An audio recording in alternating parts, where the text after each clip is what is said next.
하나님의 말씀 시편 123편 1절로 4절입니다. 우리 한음성으로 합독합니다. 시작. 성전에 올라가주여 내가 눈을 들어 주께 향하나이다. 산전의 손을 바라보는 종들의 눈같이 여종의 손을 바라보는 여종의 눈같이 우리는 여호와 우리 하나님을 바라보며 우리에게 은혜 베풀어 주시기를 기다리나이다. 여호와여 우리에게 은혜를 베푸시고 또 은혜를 베푸소서. 심한 멸시가 우리에게 넘치나이다. 안일한 자의 조소와 교만한 자의 멸시가 우리 영혼에 넘치나이다. 아멘. 이 시간에는 나도 살고 너도 살고 라는 제목으로 함께 은혜 나누겠습니다.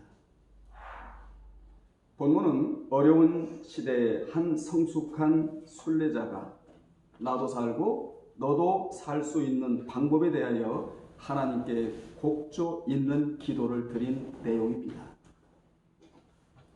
우리는 본문에서 참 신앙의 모습을 발견하게 됩니다. 참 신앙이란 무엇이냐? 성스러운 존재를 신뢰하고 복종하는 것을 뜻하는데 본문에 등장하는 성도는 참으로 신앙인 중에 신앙인이었습니다. 여러분도 교인 중에 교인들이 되시기를 주의 이름으로 축원합니다. 아멘. 세상에는 이런 말이 있습니다. 충신은 난세 때에 알아보고 집의 견고함은 장마철에 알아본다는 말처럼 참 신앙인을 알아보려면 사건을 만나보면 금방 알 수 있습니다. 평소에는 참 신앙인지 아닌지를 알아보기가 쉽지 않지만 사건과 문제를 만나보면 금방 참 신앙인인지 아닌지가 드러나게 되어 있습니다. 신앙은 절대로 흉내내는 것이 아니에요. 신앙은 보여주는 것입니다.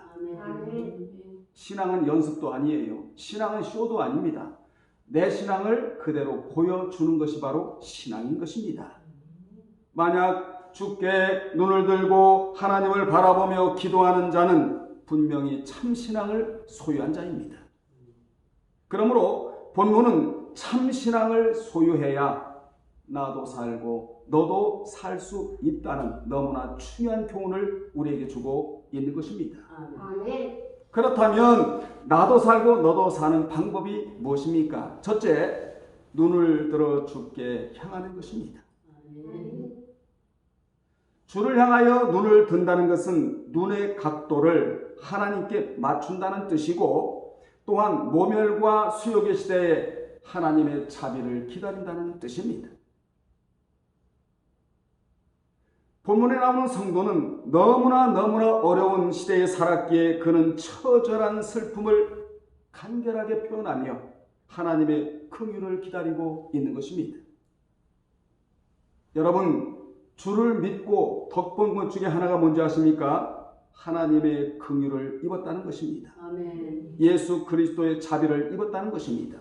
긍휼과 자비 안 입은 사람이 어디 있겠습니까?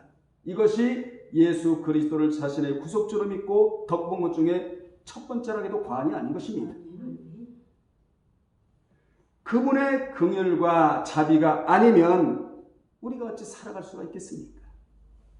그렇다면 본문에 나도 살고 너도 살아야 한다는 의미가 어디서 나오느냐? 본시의 특징에서 나오는데 본시의 특징은 1절에 보면 나라는 단수 대명사인 주어로 시작을 합니다. 그러다가 2절 이하에 우리라는 1인칭 복수 대명사인 주어가 6번이나 바뀌는데 이는 자신의 운명이 공동체의 운명이고 공동체의 운명이 자신의 운명이기에 자신도 살고 공동체도 함께 살기를 바라고 있음을 우리로 하여금 알게 합니다. 오늘 여러분 말씀을 들으시면서 하나님이여 나도 살고 너도 살고 따라합시다. 나도 살고 나도 살고 너도 살고 너도 살고 우리는 나만 살아서는 안 됩니다. 너도 살아야 됩니다. 아멘. 본문에서 우리는 무엇을 깨달아 알 수가 있느냐면 기독교는 나도 살고 너도 사는 종교라는 것을 알 수 있습니다. 그는 먼저 신앙으로 자신이 살고 남도 살아야 한다는 기도를 드리고 있는 거예요. 비유컨대 아버지의 신앙이 살아야 아들의 신앙이 살고 아멘. 어머니의 신앙이 살아야 딸의 신앙이 살며 아멘. 언니의 신앙이 살아야 동생의 신앙이 사는 것과 같습니다. 아멘. 사장의 신앙이 살아야 사원들의 신앙이 사는 거예요. 교회 중직이 살아야 교인들이 살 수 있게 되는 것입니다. 아멘. 오늘날 기독교 안에도 이타주의적인 사람이 점점 사라지고 이기주의, 개인주의가 판을 치고 있는 것이 현실입니다. 말로는 초대교회로 돌아갑시다, 초대교회로 돌아갑시다 하는데 여러분 초대교회로 돌아가려면 말씀이 살아야 합니다.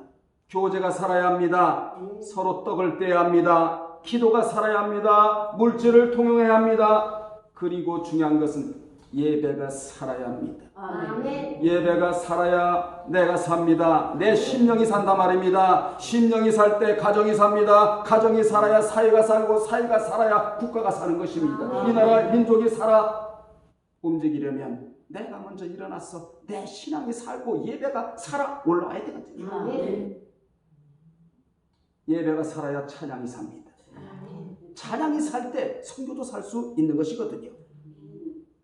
이 8가지가 작동이 되어야 살아있는 교회, 하나님의 교회, 성령의 교회, 초대교회가 되는 거예요.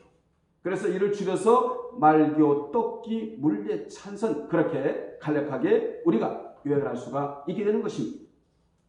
본문에 나오는 성도가 주를 향하여 눈을 든 것은 4가지 의미가 있는데 첫째, 모멸과 수욕의 시대에 하나님의 자비를 기다린다는 것이고 여러분 무엇을 기다립니까?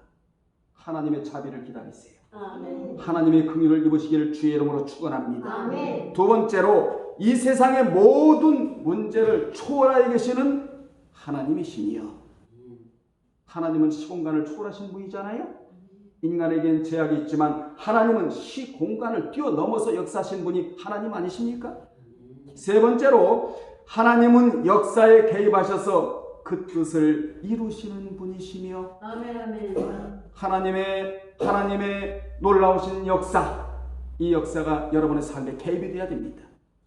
하나님이 개입을 하셔야 돼요. 여러분의 가정에, 여러분의 산업에 하나님이 개입하셔야 되거든요. 아멘. 그럼 뭐가 일어나냐? 기적이 일어나는 것입니다. 아멘. 하나님이 개입하는 자리에는 기적이 일어납니다. 아멘. 초자연적인 질서에 여호와의 능력이 개입되면 그곳에 기적이 일어나는데 어느 때 기적이 일어나느냐? 하나님이 내 삶에 개입해 주실 때 아멘. 이때는 기적이 일어나거든요. 미라클. 네 번째, 자신은 이 땅의 문제에서 시선을 돌려 문제의 해결자 되시는 하나님을 바라본다는 뜻이에요. 아멘. 그래서 이스라엘은 하나님을 부를 때 우리 하나님은 총결자가 되십니다. 내가 아무리 노력하고 헌신하고 힘들고 고생하고 이마에 땀을 흘리고 그래도 안 되는 문제를 하나님은 해결해 줄 수 있는 총결자가 되십니다. 아멘. 그분이 누굽니까? 구호적인 이름인 여호와 우리 하나님. 아멘. 여러분의 문제를 깨끗하게 해결해 주실 분은 사람이 아닙니다. 만왕의 왕이 되시고 만주의 주가 되시는 하나님 한 분이라는 사실을 아멘. 우리는 이 시간에 기억해야 될 줄로 믿습니다. 아멘. 이 4가지를 요약하면 한마디로 본시에 나오는 참 신앙이자 성도이자 순례자, 이 자는 어떤 신앙을 했느냐? 각도 신앙을 했다는 것입니다. 아멘. 각도 신앙, 따라합시다. 각도 신앙. 각도시나. 각도 신앙이란 무엇이냐? 하나님께 초점을 맞추는 신앙이에요. 아멘. 꽃을 봐도 시간이 지나면 시듭니다. 나무를 봐도 언젠가는 나무가 쓰러지고 맙니다. 사람을 봐도 언젠가는 실망하지만 하나님께 각도를 맞춰놓은 신앙은 절대로 실패도 없습니다. 아멘. 실망도 없는 것입니다. 그렇다면 하나님께 각도를 맞춰놓는 것이 무엇이냐? 눈을 들어 주를 바라보는 겁니다. 아멘. 사실은 마음이 주를 향하는 것이지요. 왜냐하면 눈은 마음의 들창이고 눈은 마음의 이슬이며 눈은 마음의 안약이고 눈은 마음의 심부름꾼이기 때문에 그렇습니다. 그래서 우리 하나님은 마음을 달라라는 거예요. 여러분의 마음을 달라고 하신 분이 하나님이십니다. 그래서 여러분의 마음과 하나님의 마음이 연락이 돼야 돼요. 연락이. 신앙생활은 뭡니까? 우리의 마음과 하나님의 마음이 하나가 되는 것이 이게 신앙생활인 것입니다. 이 시대는 그 어느 시대보다도 우리의 마음이 하나님을 향하여 각도가 맞춰지고 눈의 각도가 맞춰져야 합니다. 이것만이 살 길입니다. 이것만이 살 길이에요. 실례로 성경에 나오는 다니엘은 어떤 신앙을 했느냐? 각도 신앙을 했습니다. 만약 그가 사자굴에 있는 사자만 보았다면 그 상황을 믿음으로 어떻게 대처할 수 있겠습니까? 하지만 그는 하나님께 초점이 맞춰져 있었기에 사자 입을 틀어막는 신앙을 가졌다는 것이지요. 다니엘의 세 친구는 7천도의 뿔뿔이 태우지 못하는 신앙을 가졌고 말이에요. 이같이 신앙의 각도 체계는 매우 중요합니다. 광야에 나온 이스라엘 백성들을 보면 두 부류를 볼 수 있습니다. 모세는 신앙의 각도를 하나님께 맞춰 놓았다면 백성들은 먹고 마시고 눕는 것에 맞춰 놓았다는 것이지요. 그들은 광야를 통과한다는 통과 정신으로 살아가지 아니하고 정착 정신으로 살려고 하다 보니 문제만 만나면 하나님을 원망하고 모세를 원망합니다. 이 원망이 결국 광야에서 뼈를 묻고 말았다는 것이지요. 여러분의 입에 절대로 원망과 불평이 나오지 않기를 바랍니다. 여러분의 입술이 긍정 입술이 돼야 돼요. 아멘. 믿는 자의 입술은 긍정이 붙어 있어야지 부정이 붙어 있어서는 안 되거든요. 그리고 여과장치가 쉼없이 돌아가야 됩니다. 내가 이 말을 꺼내서 저 사람이 상처를 받는다면 여과가 안 되는 것이거든요. 언어에도 정제가 필요하지 않습니까? 늘 긍정적이고 소망적이고 적극적이고 진취적이고 진보적이고 삶의 모양새를 바꿔놓는 언어를 구사하기를 주의 이름으로 축원합니다. 그들은 똑같은 날 애굽에서 나왔습니다. 똑같은 길을 걸어가고 있었습니다. 그들은 똑같은 상황에 처했습니다. 그리고 그들은 똑같은 하나님의 역사를 경험했습니다. 홍해가 갈라지는 엄청난 기적을 그들은 목도했지 않습니까? 그러나 그들은 근본적으로 다른 신앙의 각도를 가지고 있었다는 것이죠. 그러자 신앙에 대한 이해가 근본적으로 달랐습니다. 그 결과 그들에게 나타나는 열매 또한 근본적으로 달랐다는 것이죠. 이같이 모세와 여호수아와 갈렙과 이스라엘 백성들의 각도 체계는 근본적으로 달랐습니다. 한마디로 신앙에 대한 이해가 근본적으로 달랐다는 것이지요. 사실 이스라엘 백성들이 가지고 있었던 신앙의 각도에서는 진정한 믿음을 갖는 것이 거의 불가능했습니다. 그런데 본문에 나오는 순례자는, 성도는, 참 신앙인은 하나님을 향한 각도가 제대로 되어 있었기에 당면한 문제에 파묻히거나 매몰되지 아니하고 그 문제를 해결할 수 있는 하나님께 그대로 맡기고 그분을 향하여 눈을 들어버린 것입니다. 대개 사람들은 문제에 부딪힐 때 그 문제에 매몰되는 경우가 많습니다. 그 문제 속에 빠져버리는 경우도 허다합니다. 그들은 좌우 앞뒤만 볼 뿐 위를 바라보지 못한다는 것이지요. 여러분, 사람이란 단어가 안드로포스, 사람이란 헬라가 안드로포스예요. 이 어근을 찾아 올라가다 보면 위를 바라다보는 존재라는 뜻이 있습니다. 사람은 위를 바라다보는 존재라는 거예요. 위에 하나님이 계시기 때문에 우리는 땅만 보고 살아갈 자들이 아니라 위대하시고 광대하시고 어떻게 표현할 수 없는 그 하나님을 바라보는 존재가 바로 예수 믿는 자라는 것입니다. 참 신앙인은 사면이 모두 막혀도 능히 하늘 문을 여시어 도움을 베푸실 수 있는 하나님을 바라보게 되는 것입니다. 이를 바울은 빌립보 교회에게 빌립보서 4장 6절로 7절에서 이런 말을 합니다. 아무것도 염려하지 말고 오직 기도와 간구로 구할 것을 아뢰는 신앙적 자세를 잃지 말라고 빌립보 교회에게 권고하고 있는 겁니다. 너에게 기도가 있지 않냐 이 말이에요. 아멘. 기도는 영혼의 보물이거든요. 염려가 밀려올 때 기도로 잡으라는 것이지요. 무슨 기도? 믿음의 기도로 염려를 잡으라는 거예요. 아멘. 그래야 근심으로 내려가지 않는다는 것이 성경이 주는 교훈이에요. 아멘. 창조주 하나님께서는 이 세상의 모든 피조물들 가운데 유독 사람에게만 하늘을 바라볼 수 있는 특권을 주셨습니다. 모든 동물들은 얼굴을 아래로 하고 땅을 바라보며 살아갑니다. 이와는 달리 사람은 위를 바라다 보며 하나님을 의지하고 살 수밖에 없는 존재로 취급을 받았다는 것이죠. 아멘.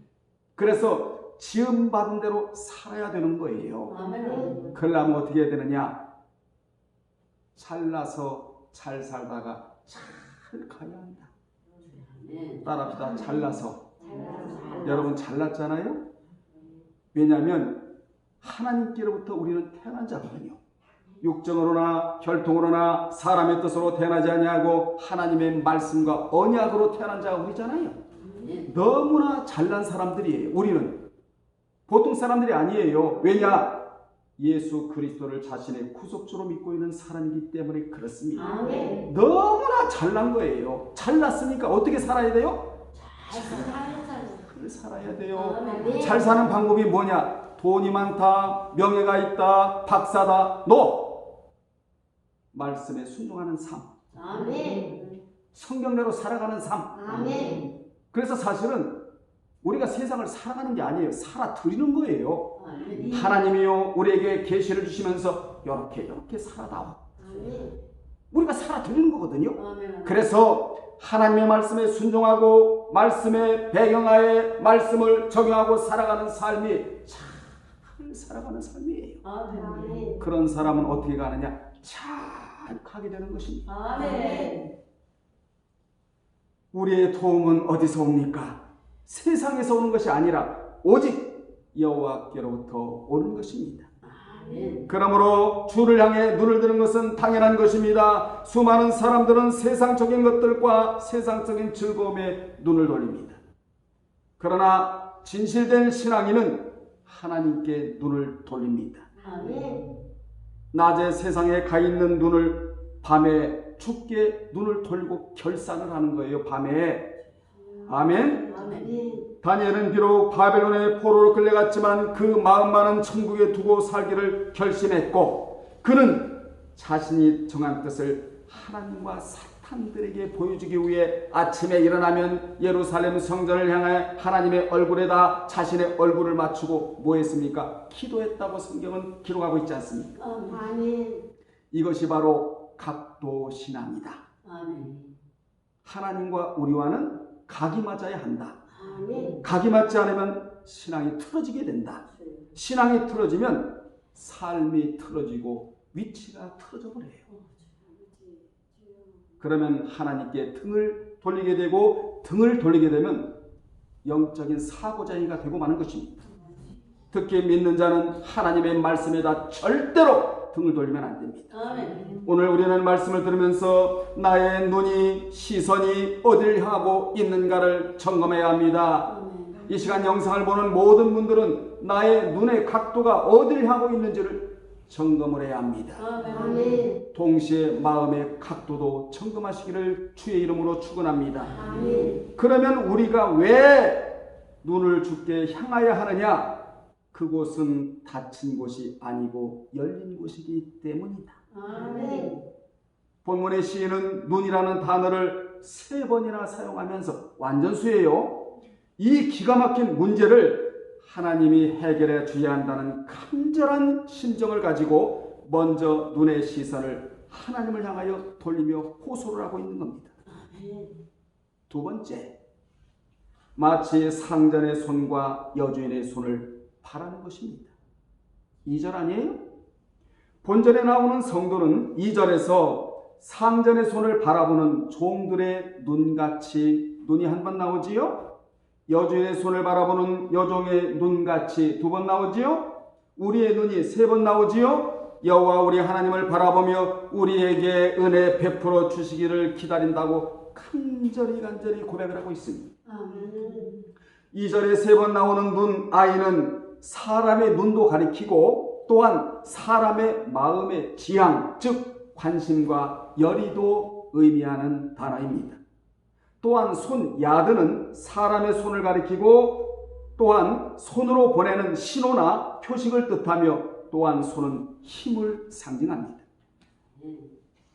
그리고 손을 바라본다는 것은 손의 움직임에 나타나는 상전의 뜻을 조금도 놓치지 않고 지켜본다는 의미이자 손은 은혜를 베푸는 수단의 의미이며 손은 희망이 가득한 신뢰를 의미하기도 하는 것입니다. 이런 점에서 볼 때 종의 눈과 상전의 손의 대비는 의존적 관계를 나타내는 것입니다. 즉 자신은 하나님을 의존한다는 하나님과의 의존적 관계를 강하게 나타내고 있는 것입니다. 하나님은 영존적인 존재입니다. 우리는 의지적인 존재라서 하나님을 의지하지 않고는 살 길이 없는 겁니다. 하나님은 사람을 의지하지 않으셔도 충분히 살아가실 수 있는 분이지만 우리는 의지하지 않고는 살아갈 수가 없는 존재이기 때문에 나와 하나님과의 관계는 의존적인 관계다. 이걸 지금 고백을 하고 있는 거예요. 하나님은 최고의 상전이기에 그분의 손을 바라보아야 합니다. 이같이 본문에 나오는 성도는 현실적 문제가 있자 하나님께로 시선을 전환하였고 그리고 난 후 자신의 시선이 하나님의 손에 고정되어 있음을 고백을 합니다. 그런 종의 눈이 상전의 손을 주시하듯 하나님께 고정되어 있었습니다. 당시 주인은 노예에게 직접 말하기보다는 손짓으로 모든 것을 시켰거든요. 말을 하지 아니하고 손짓으로. 그러니까 종은 주인의 어디를 바라봐야 돼요? 손가락을 바라봐야 됐다 이 말이에요. 그래서 늘 종은 주인의 손을 주목해야만 했습니다. 만약 손을 주목하지 않다가 시킨 일을 제대로 이행하지 않을 때는 불순종의 죄로 화를 당해야만 했다는 게 배경이에요. 그런데 이러한 배경에서 본문의 성도는 여종의 눈이 주모의 손을 바라보는 것 같이 자신의 눈이 하나님에게 고정되어 있다고 말하고 있는 것입니다. 우리도 비록 세상에서 살지만 하나님을 바라보는 눈을 가져야 합니다. 당시 여종 역시 집안 살림을 관장하는 주모 곧 여주인의 손을 자세히 주목하여 그 뜻에 따라 그 손을 바라보듯이 우리 성도들도 눈을 들어 하나님을 바라보는 이유가 여기 있다는 사실을 기억하셔서 여러분의 눈이 하나님을 향하여 고정되어 있기만 한다면 나도 살고 너도 살릴 수가 있다예요. 아멘. 그렇습니다. 해바라기가 해를 바라보듯이 여호와 하나님을 바라보는 여러분들이 되시기를 주 이름으로 축원합니다. 세 번째, 은혜를 베풀어 달라고 호소하는 것입니다. 3절입니다. 우리가 세상을 살아갈 수 있는 이유는 전적으로 하나님의 긍휼 때문이라고 위에서 제가 잠깐 언급해 드렸는데 본문의 순례자는 은혜라는 단어를 3번이나 사용하여 눈이라는 단어도 3번이나 사용하고 은혜라는 단어도 3번이나 사용하여 자신의 절박한 형편과 신경에 대하여 마치 애걸하듯이 간청 간구하고 있습니다. 이같이 순례자는 여호와께 은혜를 베풀어 달라고 호소했는데 그 이유는 심한 멸시가 우리를 넘쳤기 때문이라고. 얼마나 솔직합니까 여러분? 순례자는 심한 멸시와 조소가 넘치는 암울한 현실을 하나님께 아뢰며 은혜를 베풀어 달라고 호소를 합니다. 여기서 우리는 중요한 영적 교훈을 깨달아야 합니다. 그것은 우리가 세상을 살아갈 수 있는 힘, 필요한 모든 것이 하나님의 긍휼과 자비의 근거한 사실이라는 것이죠. 여러분이 누리는 것, 소유한 것이 하나님의 은혜가 스며들어가 있다는 사실을 이 시간 기억해야 될 줄로 믿습니다. 심지어 물 한 모금, 공기 한 점도 모두 하나님의 은혜에서 비롯된 것입니다. 그러므로 우리가 어떤 자리에 있든지 하나님 앞에서 은혜로 살아간다는 자세를 견제해야 한다는 것이지요. 아멘. 4절에는 성도는 거룩한 땀과 눈물과 헌신으로 하나님의 축복을 예치해두는 자들이라는 것입니다. 없어지는 게 아니라는 것이지요. 다 남아있게 된다는 교훈을 주고 있고, 자, 어찌 이걸 다 전할 수 있겠습니까? 우리 결론 내리겠습니다.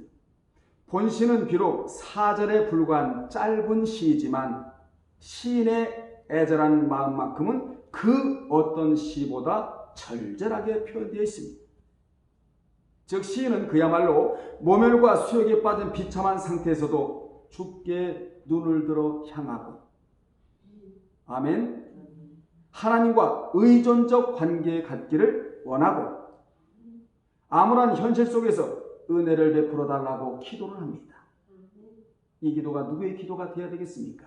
저와 여러분의 기도가 되어야 합니다. 그는 눈을 들어 하나님을 바라봄으로써 자신의 문제에서 벗어났다는 것입니다. 하나님은 문제를 해결해 주시는데 완벽하게 해결해 주십니다. 아멘. 또한 자신이 경험하고 있는 모든 감정을 솔직히 하나님께 털어놓음으로써 현실을 다스리고 지배하시는 하나님께 모든 것을 맡겼답니다. 끝으로 그는 자신을 지칭하는 1인칭 단수 대명사인 나로 시작했다가 처음에 나로 시작을 하지요. 2절 이후부터는 우리로 시작하여 나도 살고 너도 살아야 한다. 나도 살고 신앙의 공동체도 더불어 살아야 한다는 위대한 고백을 하고 있는 겁니다. 사랑하는 여러분, 나도 살고 너도 삽시다. 우리 서로 삽시다. 가정도 살고 산업도 살고 자녀도 살고 남편도 살고 아내도 살고 우리는 전부 살아야 될 자들입니다. 따라서 본문은 서로 사는 방법을 가르쳐주고 있다예요. 여러분은 먼저 신앙으로 여러분이 먼저 사시고 남도 살리시는 반열에 들어가시기를 주의 이름으로 축원합니다. 기도하겠습니다. 살아계신 아버지 하나님, 오늘 본문을 통하여 나도 살고 너도 사는 방법을 우리가 깨달았습니다. 아버지 하나님이여, 내가 먼저 신앙으로 살아 일어나 남을 살리는 위대한 자들이 되게 도와 주옵소서. 예수님의 이름으로 기도합나이다. 아멘.